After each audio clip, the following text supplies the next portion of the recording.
start. We're waiting a little bit we haven't heard if Liz is not going to be here or not, but we will call the meeting to order. Melanie, if you will call the roll. Commissioner Barquette, He said he can't. make sure to turn your microphones on too, please. Here. Commissioner Christopherson, Here. Commissioner Duffy, Present. Commissioner Griffin is excused, Commissioner Trezza, Here. Vice Chair Blanchard, I believe, is running late, Chairman Allen. Here. We do have 5 commissioners present. That does constitute a quorum. Thank you. You're welcome. Consent calendar.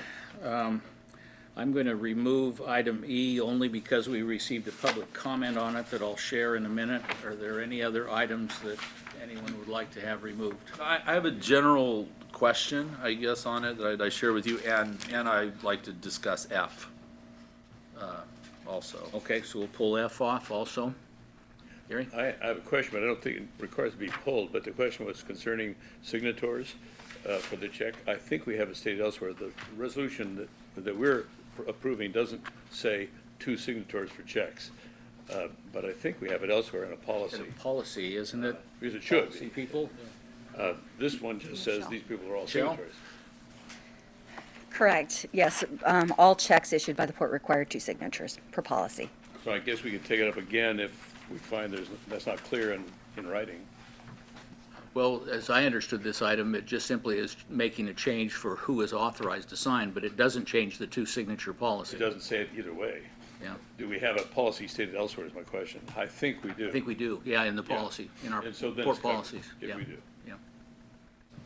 Any other discussion items? Okay, so we're going to, I'll look for a motion on items A, B, C, D, and G. So moved. Second. Moved and seconded. We don't have to do a roll call here. All in favor, say aye. Aye. Opposed? Good. Item E, again, the only reason I'm pulling that is we did receive a public comment from Mary Elizabeth. Consent item truck purchase. Commissioners should be informed of the consideration of an electric or hybrid truck of a similar size and possibilities and associated fuel savings. The necessity for the truck is stated in the associated staff report as, quote, the proposed purchase of one Chevrolet Silverado 1500 LT pickup would provide a much-needed vehicle for operations personnel to use throughout the east and west complexes, end quote. It would seem that an electric vehicle would be well-suited for vehicles proposed. That's the end of the comment. Any discussion items about item E? Let's see, probably we should ask staff, was there any consideration of an electric vehicle, anything, or hybrid vehicle?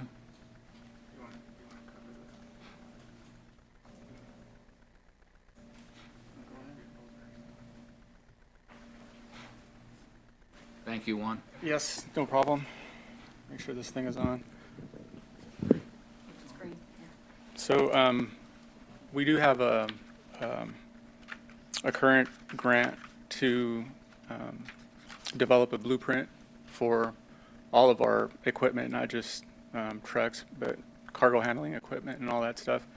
That grant is just recently been awarded, and the purpose of that grant is to take a look at our fleet, take a look at all of our cargo handling equipment and determine what the best pathway forward is for the port and develop a program for that.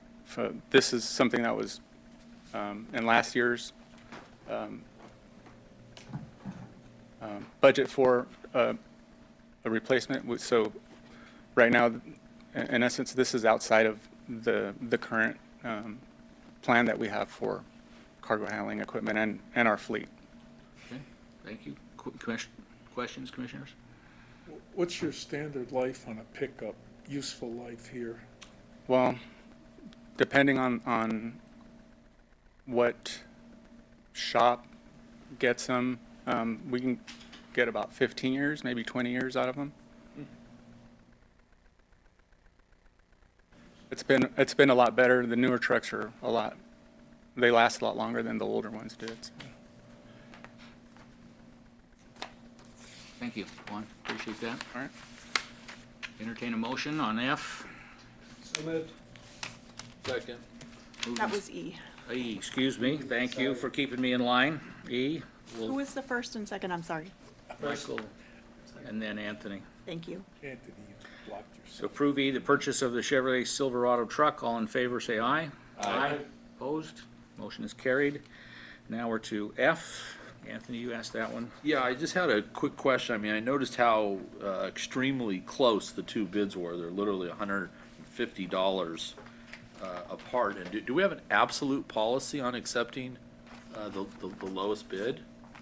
Or was that still, was that just still the, and I don't have a preference between the two. I was just curious, because I realized they were so close. I didn't, yeah. Chairman, could I address that? Yes, please. That's a state law requirement. You must accept the lowest responsible bid. Even if it's $150 apart, it's still the lowest bid. Because it's construction, Yes, it's not a service contract. yeah. Public bidding only applies to construction, does not apply to personal services. Okay. Thank you. Takes all the guesswork out. Other questions? And, yeah, and then my other, okay, we can go ahead and approve that. Yeah. Okay, regarding item F, do you have a motion? Move. Second. Mr. Trezza, Mr. Christopherson, moved and seconded. All in favor, say aye. Aye. Opposed? Motion carried. Now, let's go to your general No, the general question. comment was just, what the standard was to put, we had more consent items this time, and one was 170,000, one was, 120. And I didn't know if it was, everything that had been in, previously even been included in a budget, if there was a threshold item of whether or not we would, see it as consent, or whether or not there would be a presentation on it. I was just, The policy doesn't dictate, so it's port director's discretion, and normally it's been, if it's a bigger ticket item, or something part of a bigger project, and it's an agenda item as opposed to consent. right, okay. And that's, we had discussed that. I discussed it with Rick as well. I just wasn't used to seeing, maybe it was so many of them, and sometimes we have some of the larger items up there, and all those were in the past budget, right? Is Yes. that correct? Yeah. Okay. And the check on this, again, remember, anybody can ask to pull anything Yeah. if there's any questions about it, so that becomes our check. I shared with Kirk earlier, the one that kind of caught me off guard was items F and G, because in March we did talk about fire suppression systems and a generator, and I expressed my opinion, personally, I'd rather see when we get to a project like that, we see everything all at once, Right. as opposed to having it come in phases, which is the way this did. So that's a personal preference as we're going forward.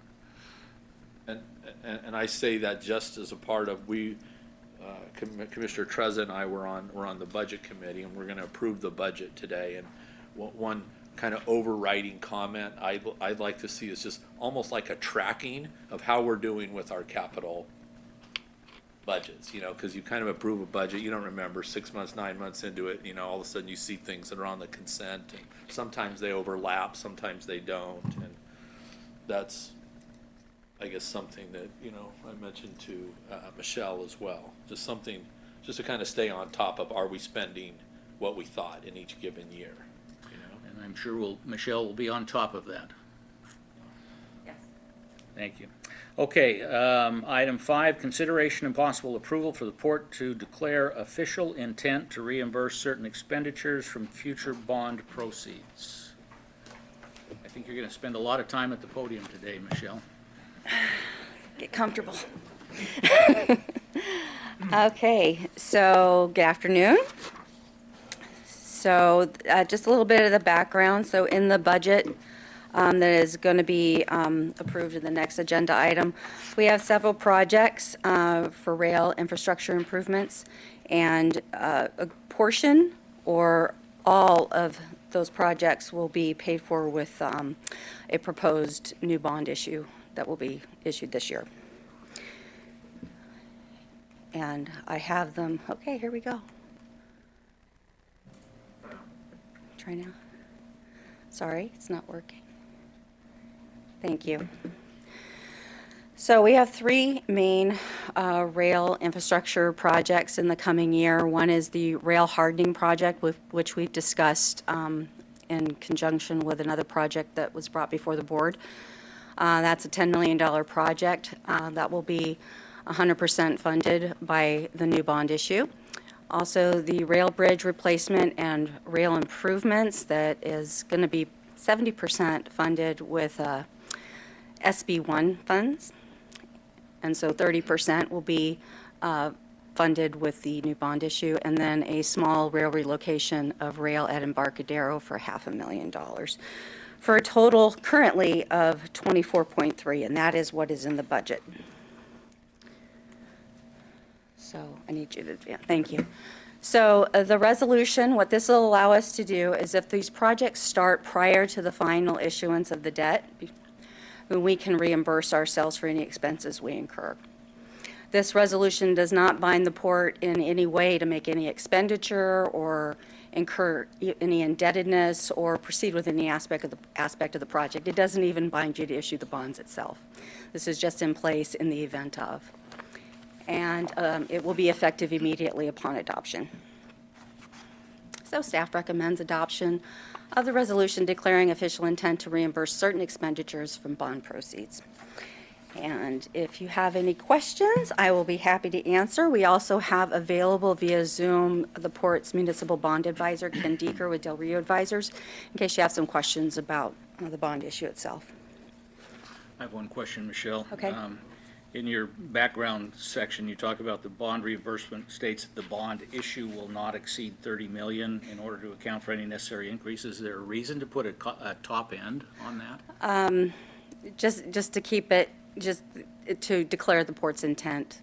Well, I understand that Yeah. the idea is that these have not been bid yet, and there may be price increases that are going to be more than what our initial estimates are, but does the 30 million cap prohibit us if for some reason we want the bond issue to go larger than that? I don't believe it'll prohibit us from the actual bond issue, no. It's just the intent of, for statement in this particular resolution. I don't think it'll limit us. I would like to go phone a friend and ask Ken if he is aware of any, if that'll affect anything. No. Can you guys hear me okay? Yes. Yes. Okay. Thank you. Ken Deeker, Del Rio Advisors. Yes. No, Michelle's right. There's no, this isn't really a hard cap. It basically means that you could reimburse up to the full amount of a $30 million issue.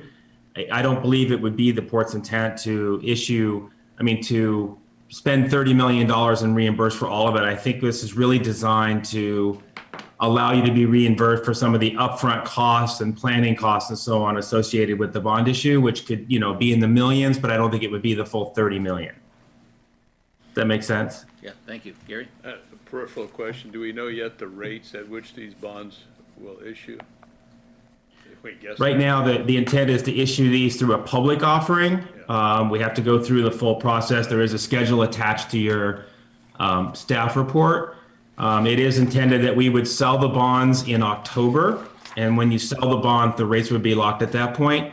But I can tell you that we are at or near an all-time low interest rate environment, particularly in the municipal bond market, because there's a huge amount of money that's wanting to work in the market and very few bonds being issued. So it's supply and demand imbalance, which is driving rates lower. You'll be taking advantage of that, keeping your fingers crossed that rates stay at these levels, through the end of the year. So what's our guess as to the rates, is all I'm asking. I know Yeah. it's not known until they go to bid, but. Correct. If they were issued What's today, today? if they were What's issued today's today, rates? what would they be? Yeah. Oh, again, there's one other caveat I want to put on this. We do have to do a detailed tax analysis as to these projects that are being funded, the rail hardening, the bridge work, and so on. We do not know yet how much of this could be taxable versus tax exempt. If these are tax exempt, you'd probably be in the under 3% range. And the taxable, you'd probably be at the 3.50 to 4% range all in. So really attractive interest rates. Other questions? I know we went a little afield of the reimbursement question, Michelle. I That's had correct. one question for Ken, I think, and I think I shared it with Michelle, is this resolution has to take place on any bond issue to reimburse yourself for any, couldn't we do like a master refinance of all bonds, for instance? Or, Well, a refinancing, you wouldn't be generating new money. The idea, that would just be refinancing bonds that are already existing to lower interest rates, right? This is allow the port to reimburse itself for upfront expenditures in anticipation of a bond issue. And so most clients of mine, and I always recommend this, much like I did to Michelle, is that you approve this sort of resolution to give you the flexibility. It may be that you want to use some reserves and apply some of these projects and not seek reimbursement and issue fewer bonds. But it gives you the flexibility that if you want to reimburse the upfront expenditures, you can do so. okay. Other questions or discussion? I will entertain a motion. So moved. Second? And there's a tie for the second. Gary, oh, yes, please. All in favor, say aye. Aye. Aye. Opposed, if any? Motion is carried. Thank you. Thank you, everyone. Thank you, Ken. Yes, thank you. Yeah. Items 6 and 7 regarding the budget and proposed salary schedule will be considered together. And while Michelle is at the podium, the floor is yours. Thank you. So good afternoon. It's my pleasure to present to you today the Port of Stockton's fiscal year 21-22 budget.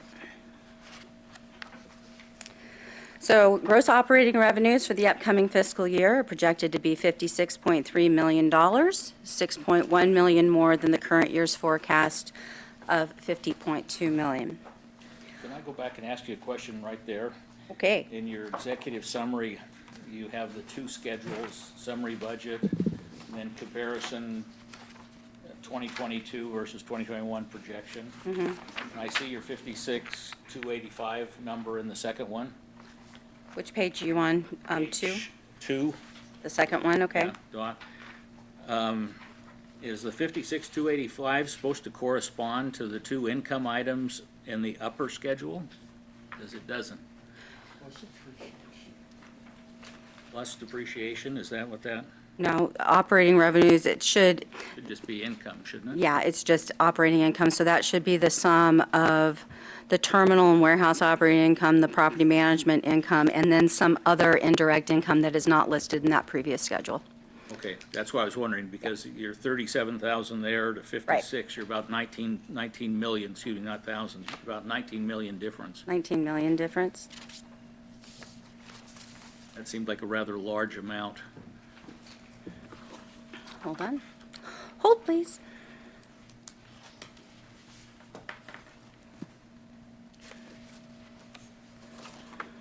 What page are you on, Jackie? Oh, I'm sorry. I apologize. Let me restate my comment. So in the first schedule, terminal and warehouse operating income is net of expenses. So okay. that's why. Okay, thank you. Sorry to interrupt. No worries. Let's see. Operating expenses are budgeted at $53.5 million, which is up 2.4 from the current year's projection. This leads us to a budgeted net operating income of $2.8 million for 2022, which is up 3.6 from the current year's projection. Finally, after contributions and extraordinary expenses, we expect a final net income of $9.4 million, which is down $700,000 from this year's projection. The waterborne tonnages are budgeted to increase 62,000 tons. Dry bulk tonnages are budgeted to be 12% lower than current year projection, or 327,000 metric tons, while general cargo tonnages are budgeted to increase by 40%, or 69,000 metric tons.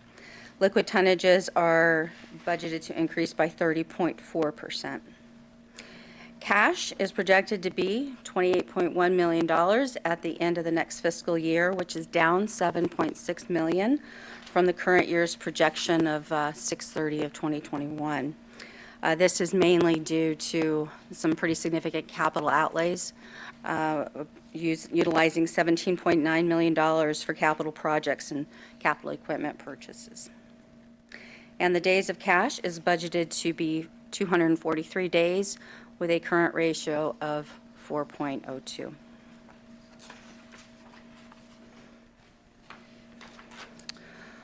Operating revenues, terminal revenues are expected to increase approximately $999,000 or 4.3% due to budgeted increases in various cargoes.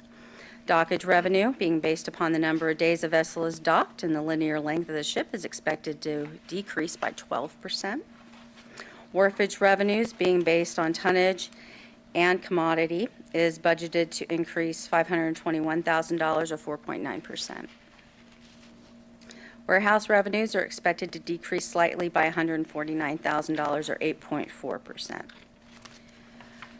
Property management revenues are expected to increase $5.3 million or 21.3%. Electric utility sales are expected to increase 52.1% or $1.2 million as a rate increase is budgeted for, that's kind of written kind of funny. We've budgeted for a rate increase and we budgeted for extra usage for a large power consuming tenant increasing their operation.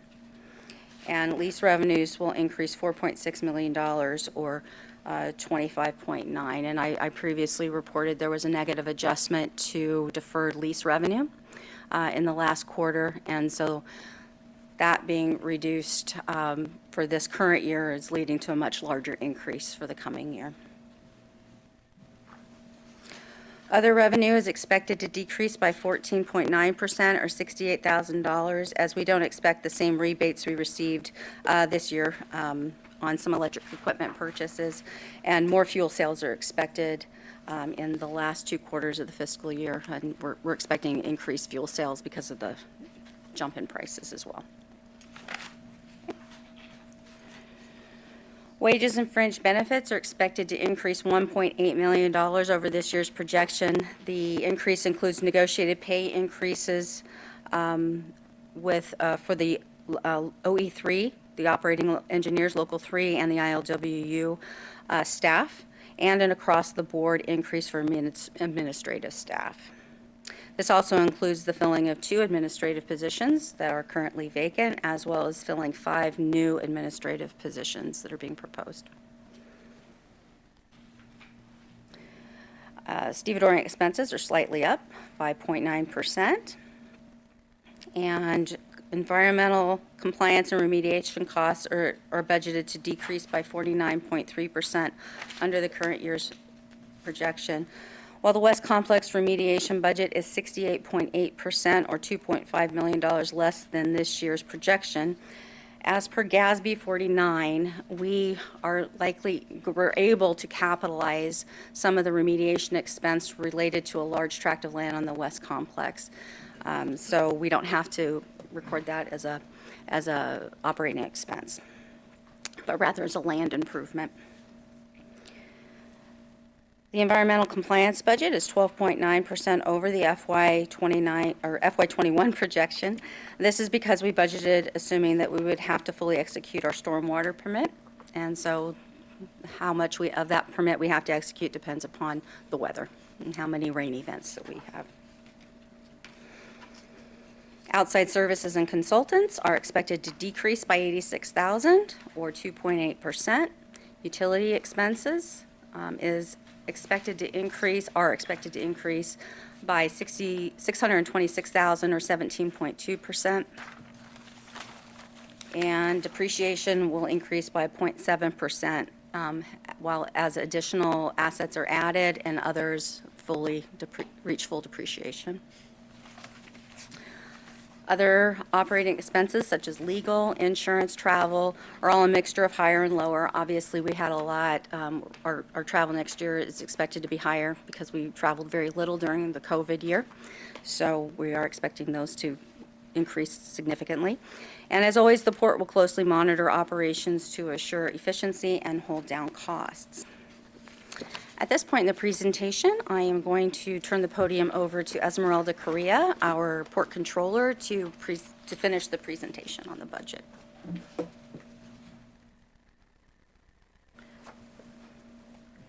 Good afternoon, Commissioners.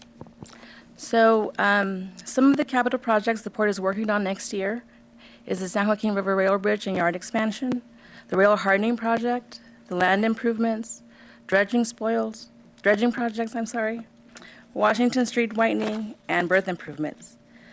So in total, the port anticipates adding $33.2 million to its fixed assets, of which $17.9 million is anticipated to be paid by unrestricted cash, $7.1 million from the new 2021 bonds, and $8.2 from various grants.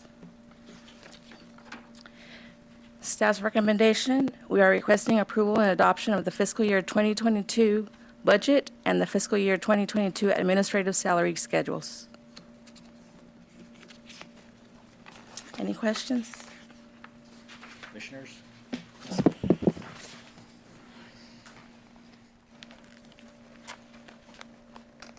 You talked about adding employees, and in what areas are they going to be added? I can answer that.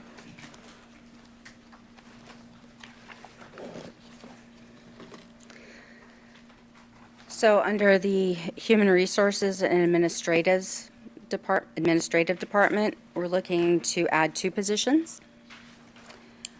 And one for a risk management specialist and one for an HR manager. Our IT department is also looking to add a IT tech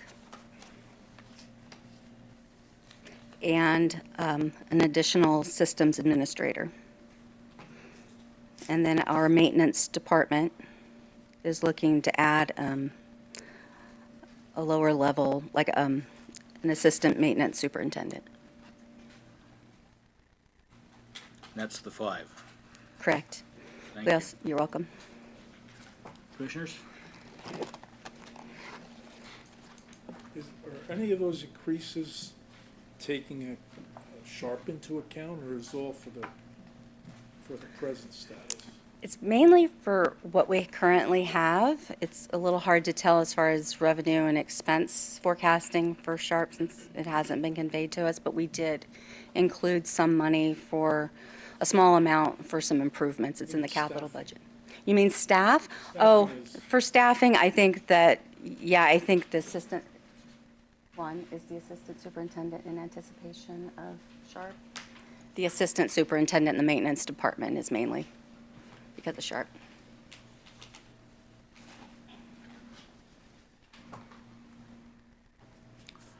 Commissioners Barkat and Trezza, anything to add? Thank you, by the way, for your work on this committee.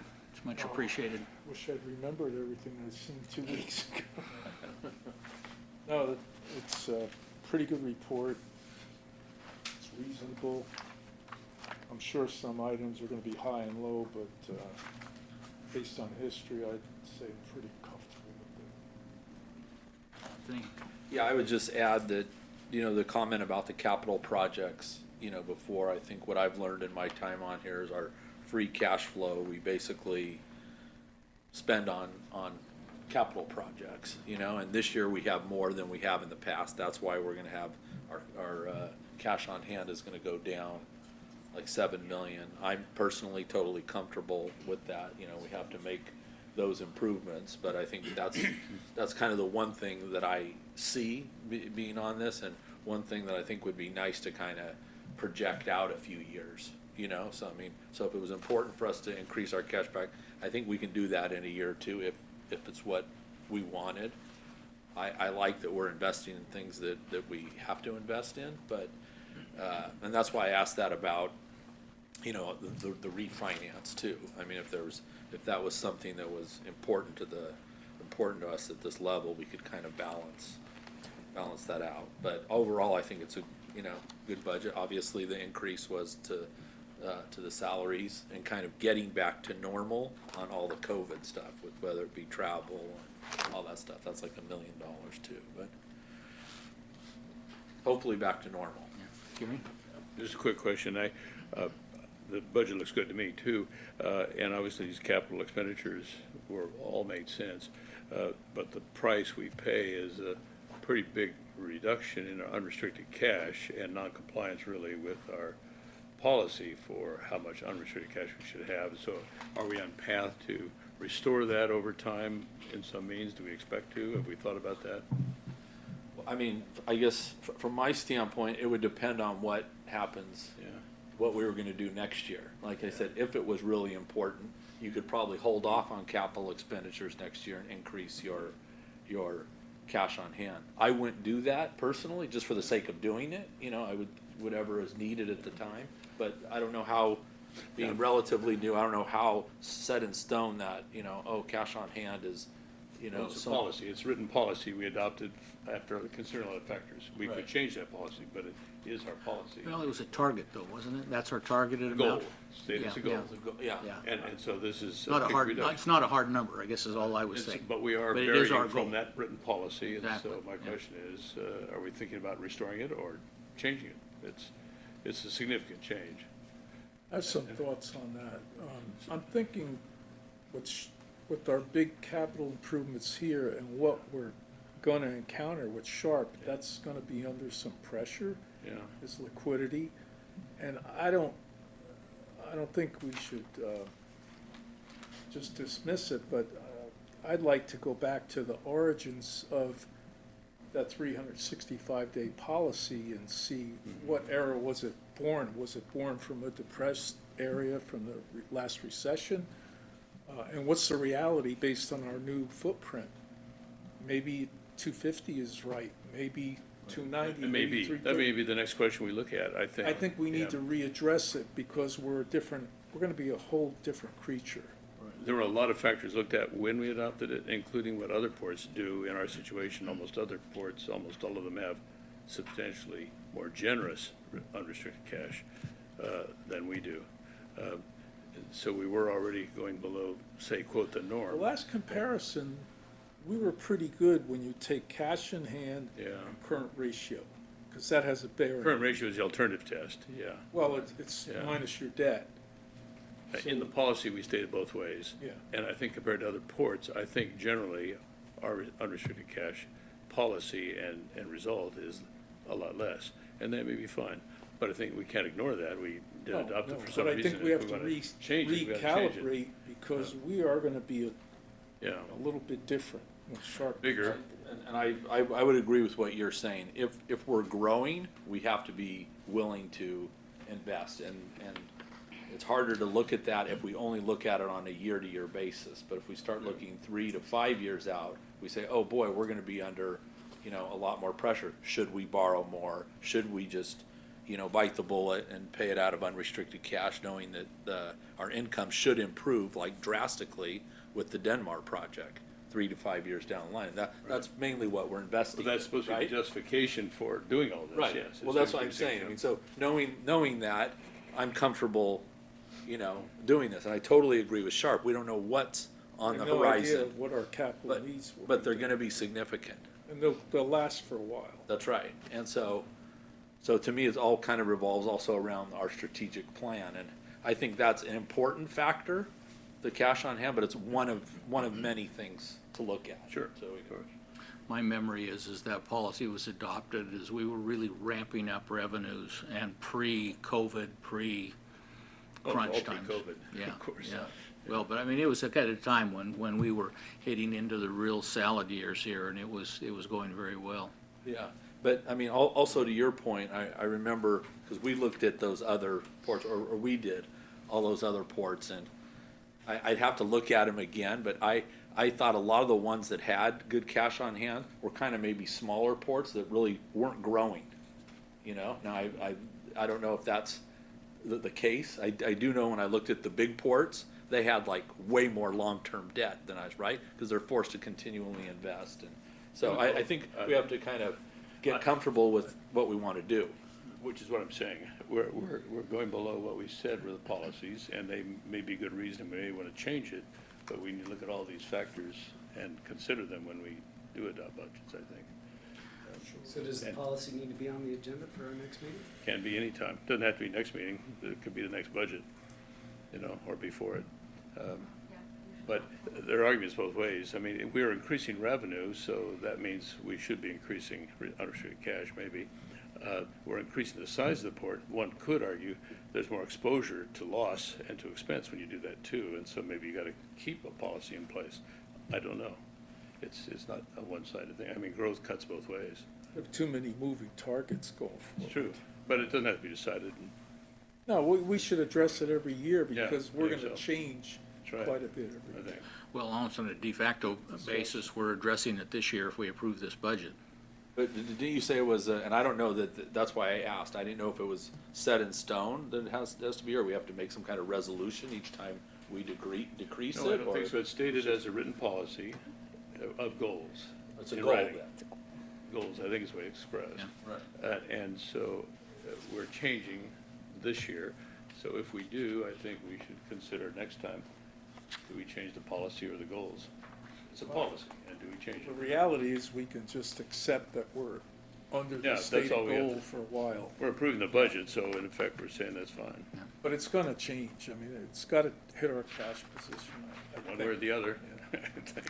Can't get it done more quickly. No, appreciate the comments.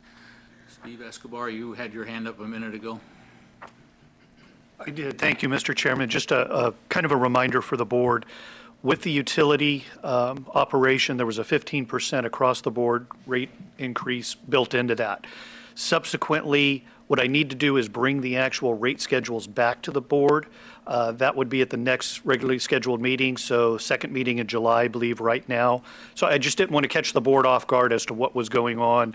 We kind of went through this in committee. I just wanted to make sure the full board was aware that the rate schedules, those would have to be adopted separately by resolution anyway. This, again, just dotting the i's, crossing the t's. So, thank you. Thank you. Appreciate that. Just for clarity, it is a 360-day cash on hand goal. Goal. And so what is that number? What's the 365 days cash on hand? It varies. Yeah, from year varies to year. depending on our operations, Depends on expenses. expenses. Yeah. Yeah. Someday I'd like to know that formula. Oh, It's an operating expense for the year. it's our, Effectively. It's not that complicated. No. It shouldn't be that No, complicated. it's Look your, at it's it your like annual up to- expenses divided by the number, by 360. Yes. Right. is your per day. 360 or 365? 360. 60. 360. So that'll I can even do that one, okay? Our expenses are about, what, 40 million? What are they? 42, I think. 42? Something like Not including depreciation, so don't, Right. And that doesn't include that, right? so there's on page. 41.5 for this budget. that. I rounded off. So we're 70. Discussion about the budget. Oh, Michelle? Sure. I just want to mention, so the policy was mentioned, so typically we do an annual review in the fall, so we can, that'll come back to the board. I do, if you'll indulge me, Commissioner Barquette mentioned refinancing existing debt, so we do always keep an eye on that, and, to find opportunities to reduce, the rates on our debt. But there are a lot of restrictions on that. For example, the 2016 Series A bonds that have a maturity date of 2036, per the bond covenants, we are not allowed to refund those bonds until 2026.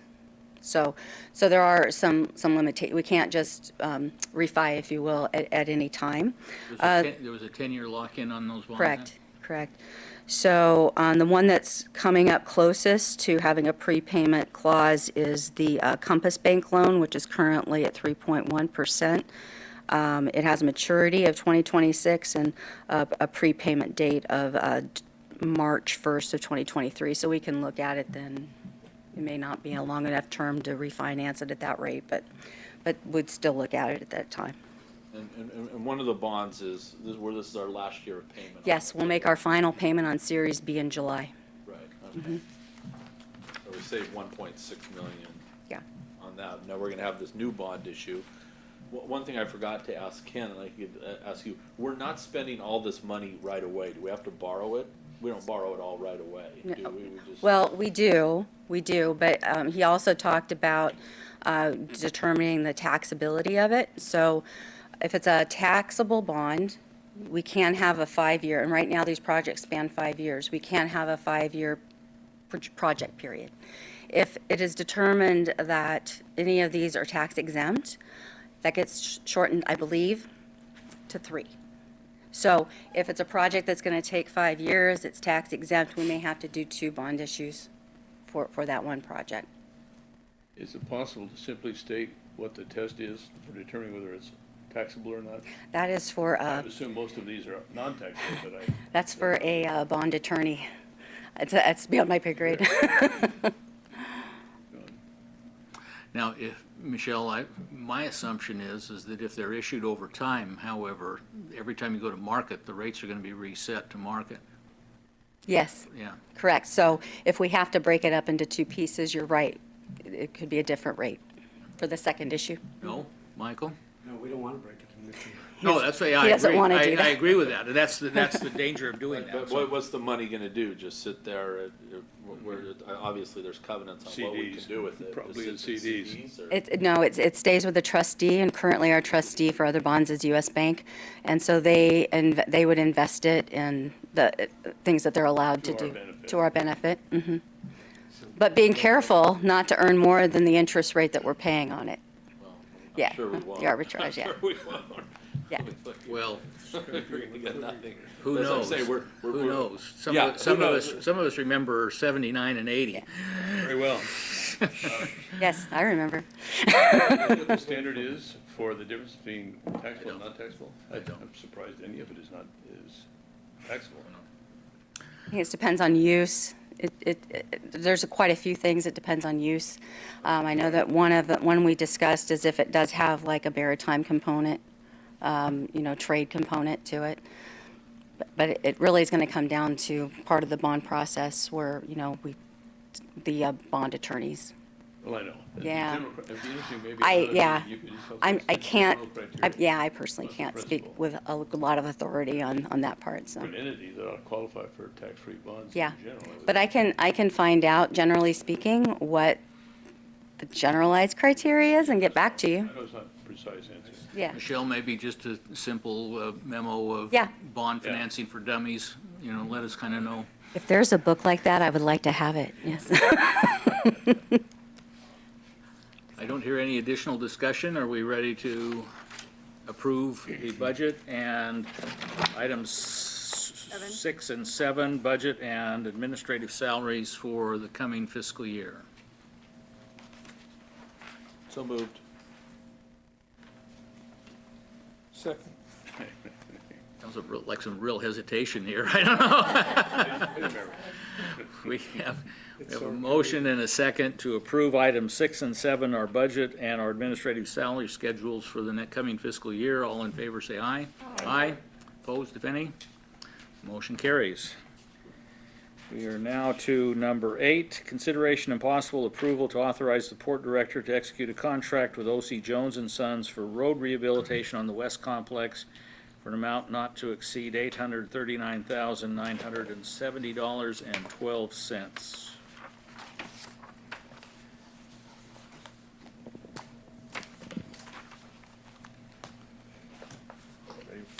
One? Do I have the, let me get that one.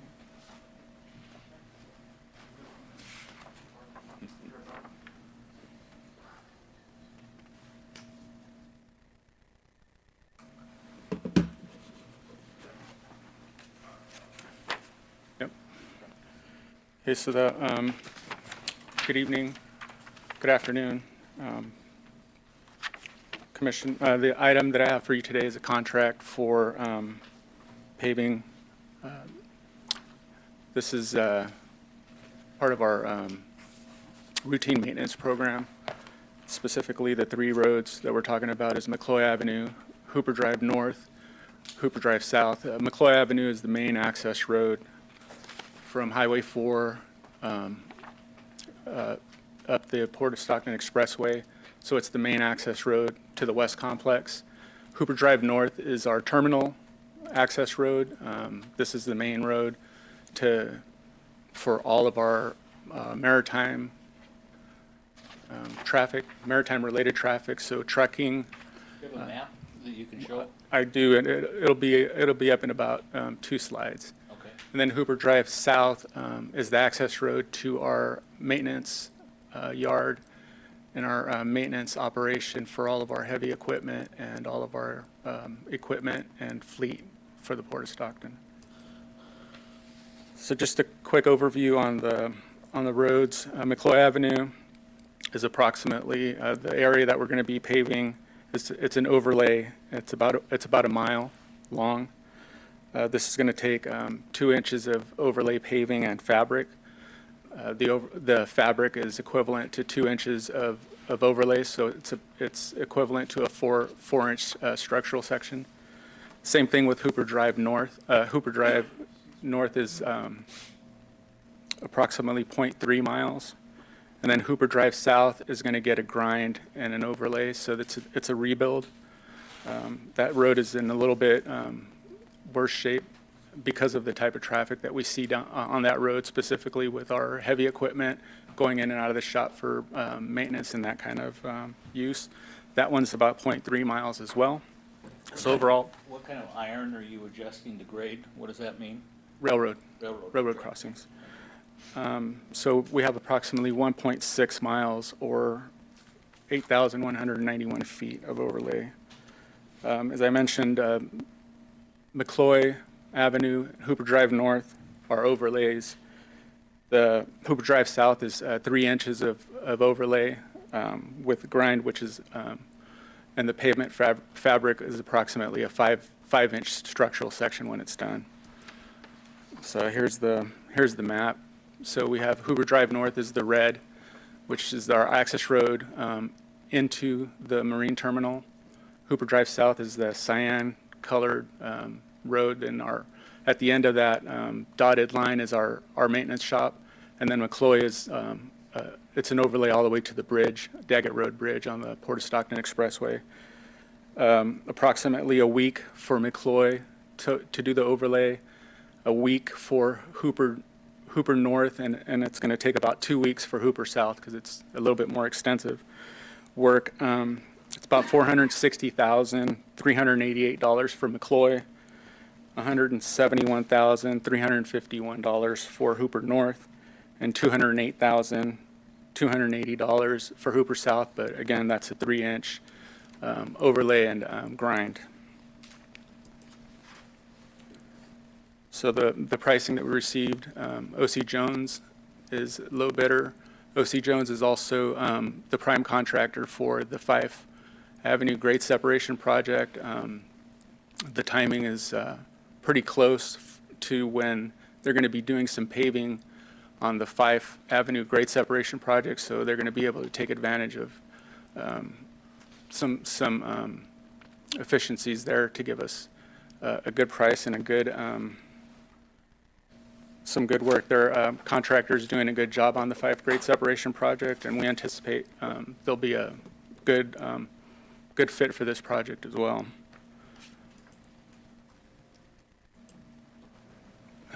It's not working anymore. Can you go? Thank you. So the last year's budget, or this current year's budget, we have approximately $400,000 programmed for paving on our roadways.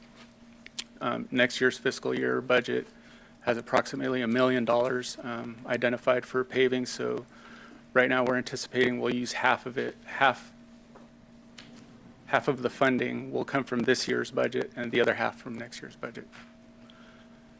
So Port staff is recommending authorizing the Port Director to execute the contract with O.C. Jones for $839,970.12, not to exceed. Questions?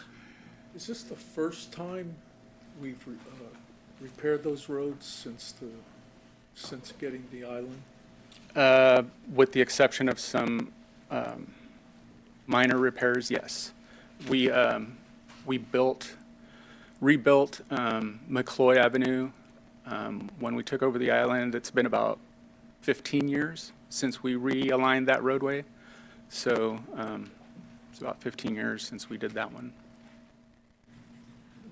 So generally, were those items in the budgets, were those like placeholder items, or did we know we were going to do this work and you were estimating that? Yeah, we've been watching the market, and we've been noticing some of the construction prices creeping up. Right. So we decided to pull the trigger on this one, try to get some better pricing instead of waiting, possibly another 2 to 3 months, possibly 6 months to let that contract. Right. And that's what I was saying before, that's just the kind of thing that I'd like to see, knowing, so, okay, so yeah, we budgeted this much before, and then, now we're 500,000 or 600,000 into this year, so we had like $1 million. Yeah. So there's a little, so that's one. I have one other question. It gets back to the whole picking the lowest bidder.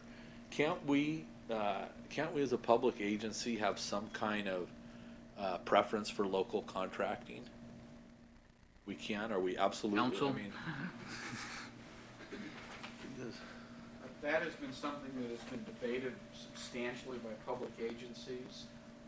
It is not clear of doubt. It is my opinion, if you wanted to adopt a policy, you could have some form of preference for locals. I will tell you, generally, the city of Stockton, for instance, has had opinions both saying you can and you can't. Right.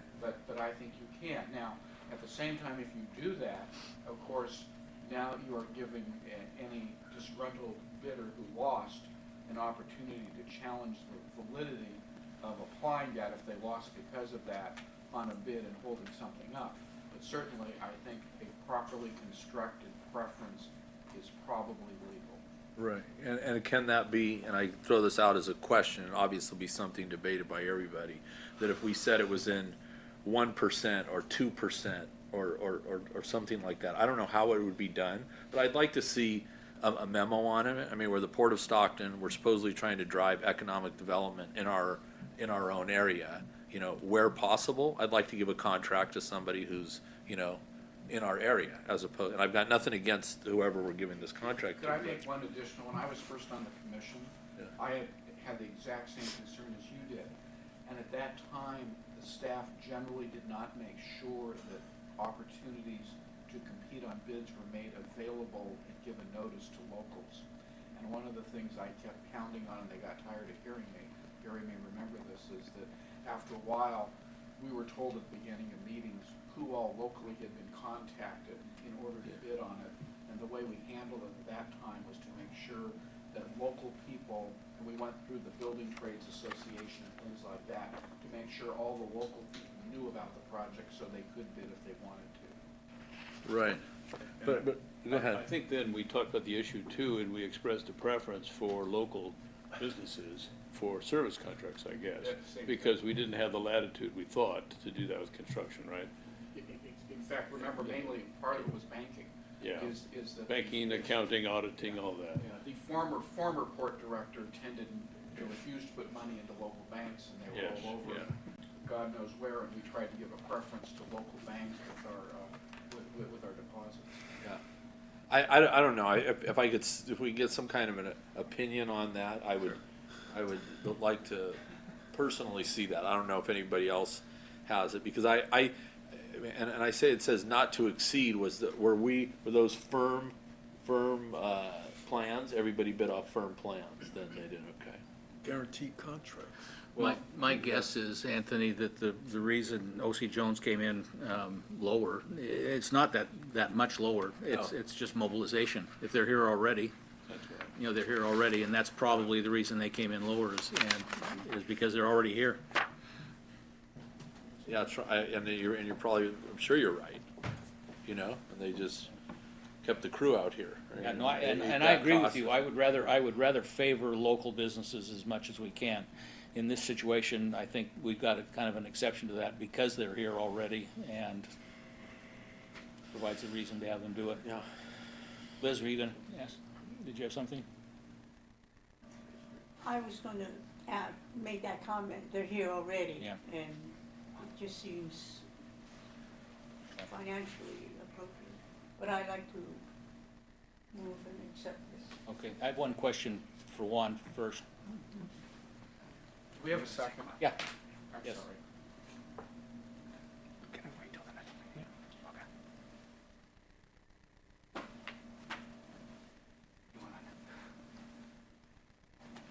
Want to do that? Yeah, just continue to the next meeting. Okay. You want to go ahead and? Good afternoon. Just came up that that CEQA was not prepared for this item, and so I've asked Juan if there's a problem delaying it until the next board meeting so we can properly notice for the CEQA document. And so we believe there's an exemption for the project, but without knowing all the detail. So if we can continue this item until next meeting, it'd be advised. Is it a timing issue, Jeff? It's not till July 19th? Juan's No, we should be fine. Yeah. The bids are good for that long? 90 days. Juan, the one question I have is your cross-section on these roads. You've got heavy equipment using all of them, and maybe you could provide some additional information when we come back with this as to the cross-section Okay. that you're building on both of those. There's a concern, obviously, about how long it lasts, so. So Thank you. if you intend to continue it, I'd ask you continue it with the public hearing open until the 19th of July. So we declare the public hearing open, and this item will be continued until our next meeting, which is scheduled for the 19th of July. Appropriate? Nailed it. Okay. Committee reports. Liz? None? Anthony? No, none. Harry? Michael? Bill? It's not a report. The only thing I would say is thank you again to Commissioners Barquette and Trezza for taking the budget review as an ad hoc committee. That's much appreciated. Board Director's comments. Thanks. First, I'd like to thank the staff for their help over the last 3 weeks and their patience and hopefully continued patience, and Director Shares for his counsel. So I appreciate that, guys. We have two leases. One's a tenant expansion, BWC Terminals. It's a 5-year. It's $234,000 annually plus a rail car infrastructure fee of $223 annually, which is budgeted. It may be a little more than that. July 1st, and it runs for 5 years. And then the second one is Tesoro on the East Complex, 1.36 acres that they have there, $44,668 annually, and that commenced May 1st. And will run for 5 years as well. Couple comments on volume, or at least vessel traffic. We're at 131 vessels this year as opposed to 101 last year, and our volume is just over 2.2 million metric tons as opposed to 1.7. You guys have this in front of you, but those are just a couple highlights. 22 vessels since the last meeting, and 390,000 metric tons. Quick update on the barges. So the 2 barges that we have are the last remaining assets to be closed out. And the staff is working with the Maritime Association or Maritime Administration to sell those. We got 4 interested parties right now. So they're working on those, and hopefully we'll have an update. Hopefully we'll have a conclusion by the next meeting, but we'll see. Jim was about, for a party. One quick note, partnership between San Joaquin County Public Health and the port, the vessel agents. We've been vaccinating crew members as they come in. They started last Thursday. We had 40 crew members vaccinated. It's going to be Tuesday and Thursday. So it's scheduled for tomorrow and scheduled for Thursday, and that'll continue on. Kirk, is that anybody from, like Vietnam or whoever, anybody from anywhere will be Yep. vaccinated? They're getting the one shot. And they only get one shot? At the and then they Johnson & just go- Johnson. Johnson & Johnson, Yep. okay. It's a nice. That's good. Yeah. It is. Yeah, it's interesting. Yeah, so they did 2 vessels last Thursday. Okay. Full service port. And then you'd asked back in April about opening the meetings up again publicly. That's not going to happen. We got information from the governor's office that even though things will start opening up June 15th, this will not. So they haven't put an end date to it yet. Okay. So we're still going to be able to do virtual. And I think that is about it. Thank you. Questions for the director? Oh, I'm sure he's got. Doing a great job, right. Nobody has any No questions? questions. Commission comments? Liz? Just want to welcome the Thank you. director. Appreciate it. Best wishes for encouraging and rewarding students. Thank you. Anthony? I had one question. Do we have a C2F Energy LLC as a tenant. Does that sound familiar? To anybody? No? Okay. I had been asked to if you remember Jesus Andrade, he was on the city council, and he's working with this company that he said we were but close to a deal here with somebody at the port. Is that Western Fuels? Because he asked me the same, he told me Same the thing. same. I'm meeting him on Thursday, and I just didn't know what just wanted to ask, to try to understand what our relationship is with them. So it's one of the entity names of, the one that Jesus Andrade is working is one of the entity names that were reported the last meeting in terms of small office space lease in our 217. I will give you. I'll give you a call. Yeah, I will give you a heads up on what that is.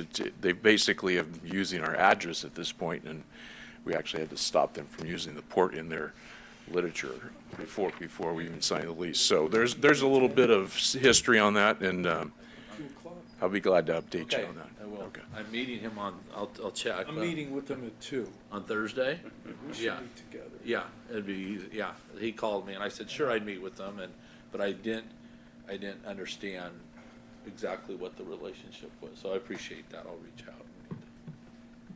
Gary? Welcome, Kirk. Thank you for that. Just a very quick comment on a bugaboo that some of us are old enough to remember, which is called inflation. It once was very high, and it will be again, I believe, and it is right now. And the government says it will go down, it's temporary, and because of the effect of COVID. It's misstated. They say that. And it may be true. Larry Summers, formerly with the prior administration, is critical of what's happening and thinks we're in for long-term inflation. The reason I mention is I think it's going to bear on how we structure future leases in particular, because it's easy to be sanguine about CPI increases and adjustments in leases over time if we're confident there's no inflation. But if we believe there will be inflation, we ought to make sure that our leases have adequate adjustment for the decreased value of a dollar over time, because it erodes wealth totally and it changes the deal totally, obviously, over 10 years or longer. That's just a thought. Agree. You're here, Yep. Michael? and welcome. Thank you. Bill? Welcome again. Can I talk about Sharp, an observation? I don't think this is a commission comment time. Make a comment. I had reason to go You have 3.5 minutes. 200 words. 200 I had words. reason to go to the academy twice, and both times there was a train parked. And the train is like, I don't know if you've been down, it's 20 yards from the gate, and it's just horrible. And it made me think that we really need, I don't know if we can get COG involved to speed up fixing that interchange, because it was a mess. And the train stops. It's one of those trains that stops, not. They knew you were coming. No, there's something there's something that happened. Maybe it's to do with the rail facility down the road, but it made me not too happy about that. Something we gotta look into. I'm sure they're one of many things that we'll have to look at with regards to Sharp, I'm sure. Yeah, the road is bad to begin with, but then the rail thing is like a zero. Anything else, Bill? That's it, thank you. I'd welcome Kirk as well, and also I'd especially want to thank staff for the way you've stepped up to welcome Kirk here and to help get him up to speed. And Rick, thank you for your assistance on that as well. It's great to see everybody working together to make this transition as smooth as possible. So thank you. Public comments on non-agenda items. We have another one from Mary Elizabeth that I'll read at this point. Not on agenda item, no update on the management and community programming of the Bog Tract Farm is available. If contracts have not been signed, please consider involving the Center for Land-Based Learning. Here's their audit report and a website address. They're already doing great work with San Joaquin County students in their Sloughs and Farms project. Developing farmers and farm-related businesses is in keeping with the board's vision to facilitate farming operations in the Central Valley. So that's from Mary Elizabeth. New committee. If nothing else, we will adjourn today in memory of Anthony Tony Novaresi, retired Port of Stockton police officer, was born in French Camp on March 17th, 1954. I don't like to hear a date like that, and somebody's passed already. Gary, Bill. Why do you mention us in particular? Well, I think some of us were around in 1954, so. Tony like passed 49. away on May 11th, 2021 at the age of 67. Tony started with the port on April 1st, 1977 as a patrolman, which was later changed to police officer. Tony held the position of police officer until his retirement on July 2nd, 2010. Tony was commended on many occasions for his outstanding effort and dedication to the Port of Stockton. Tony enjoyed taking road trips to play slots at the MGM Casino, see the beauty of the California coast and lighthouses, rescuing kittens, bowling, fishing, and panning for gold. Tony is survived by his loving wife of 39 years, Sandra, father Lester, and sister Lesta, with her husband Tim. On behalf of the commissioners, the port director, and staff, sincere sympathy and condolences are extended to the family of Tony Novaresi. And with that, we are adjourned.